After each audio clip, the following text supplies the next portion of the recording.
उससे पहले दिल्ली से खबर आपको बताएंगे बीजेपी की बैठक से जुड़ी हुई।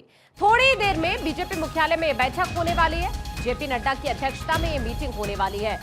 जाति जनगणना को लेकर इस बैठक में चर्चा हो सकती है। इस लिहाज से ये बीजेपी की बड़ी बैठक जो अब से कुछ देर बाद होगी। जेपी नड्डा इसकी अध्यक्षता करने वाले हैं। पार्टी की तरफ से जातीय जनगणना को लेकर एक बहुत बड़ा फैसला हाल ही में लिया गया और अब उसके बाद दिल्ली में बीजेपी की ये बड़ी बैठक होने वाली है। जेपी नड्डा अध्यक्षता करने वाले हैं इस बैठक की और बैठक जाति जनगणना को लेकर बेहद अहम है। पार्टी ने चूंकि जाति जनगणना कराने का फैसला लिया है, इससे पहले विपक्ष की तरफ से कई बार पार्टी पर सवाल उठाए गए थे और उसके बाद हाल ही में पार्टी जाति जनगणना को लेकर एक बहुत बड़ा फैसला लेती है और अब इस फैसले के बाद दिल्ली में बीजेपी की आज बड़ी बैठक होने जा रही है। अब से कुछ देर बाद ये बैठक शुरू होगी।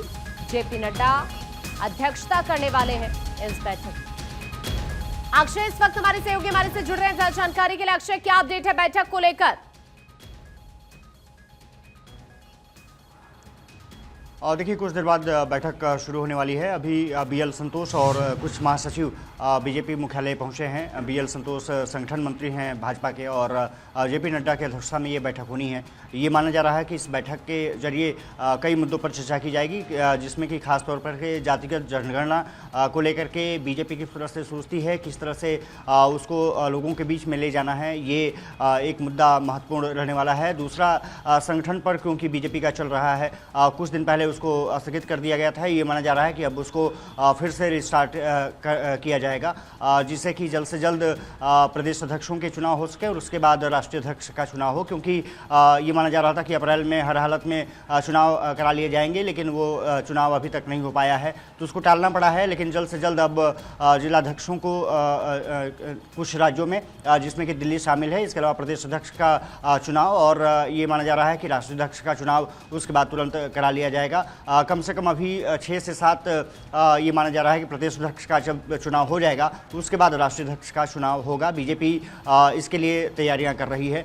दूसरी तरफ जातिगत जनगणना को लेकर के जिस तरह से सरकार ने फैसला किया है, विपक्षी दल सिर्फ अपने आप को ये अग्रणी मान रहे हैं कि उन्होंने ही ये मांग उठाई, इसलिए मोदी सरकार को झुकना पड़ा और ये फैसला लेना पड़ा। लेकिन इसको बीजेपी अपने तरीके से ले रही है। उसको किस तरह से लोगों के बीच में ले जाना है, और क्योंकि आने वाले समय में कई राज्यों में विधानसभा चुनाव है, जिसमें कि बिहार सबसे पहले है और उसके बाद पश्चिम बंगाल में चुनाव होने हैं, तो इसको किस तरह से आगे बढ़ाया जा सकता है। दूसरा मुद्दा कि आतंकी घटना जो पहलगाम में हुई थी उसके बाद सरकार ने किस तरह से कदम उठाए हैं, किस तरह से सीमा पर चौकसी बरती जा रही है और किस तरह से पाकिस्तान को मुंहतोड़ जवाब दिया जा रहा है, उसको लेकर के भी ब्रीफ किया जाएगा ताकि जो महासचिव हैं जनता के बीच में जाकर के प्रचार प्रसार कर सके, कार्यकर्ताओं को समझा सके कि किस तरह से सरकार आगे बढ़ रही है। तो ये माना जा रहा है कि अभी 10 बजे बैठक बुलाई गई थी, लेकिन मुझे लगता है कि कुछ देर बैठक में और समय लग सकता है। जरूर कुछ महासचिव पहुंच चुके हैं। बीएल संतोष जो संगठन महासचिव हैं वो पहुंच चुके हैं और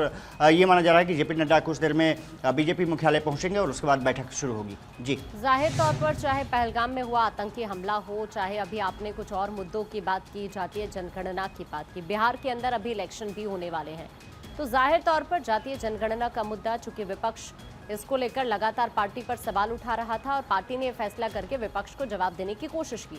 उसके बाद अब क्रेडिट की होड़ मच गई, वो हमने देखा, सभी के स्टेटमेंट्स हमने सुने।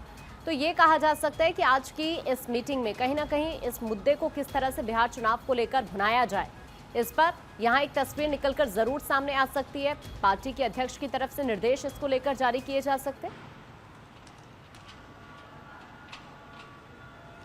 बिल्कुल, सबसे बड़ी बात ये रही है कि जब पार्टी महासचिवों की बैठक होती है राष्ट्रीय अध्यक्ष के साथ, तो जो मुख्य एजेंडे होते हैं उसको टेबल पर लाया जाता है, उस पर चर्चा की जाती है और माना जा रहा है कि क्योंकि जातिगत जनगणना को लेकर के बीजेपी ने पहले कुछ बातें कही थी, लेकिन जब सरकार ने फैसला कर लिया है तो ये माना जा रहा है कि उसके जो मास्टर स्ट्रोक हैं उसको जनता के बीच में किस तरह से पहुँचाना है, किस तरह से बीजेपी का पक्ष रखना है, इन महासचिवों को जानकारी दी जाएगी और साथ ही साथ उनसे कहा जाएगा कि आप कार्यकर्ताओं के बीच में जब इस मुद्दे को उठाएं तो वो बीजेपी के पक्ष में किस तरह से माहौल बन सकता है उसको लेकर के जरूर चर्चा करें। तो ये माना जा रहा है कि वो एक महत्वपूर्ण मुद्दा है। आतंकी हमला जो पहलगाम में हुआ उसके बाद सरकार ने क्या क्या कदम उठाए, किस तरह से पाकिस्तान को। अक्षय, अभी के लिए आपका शुक्रिया ये पूरी जानकारी साझा करने के लिए।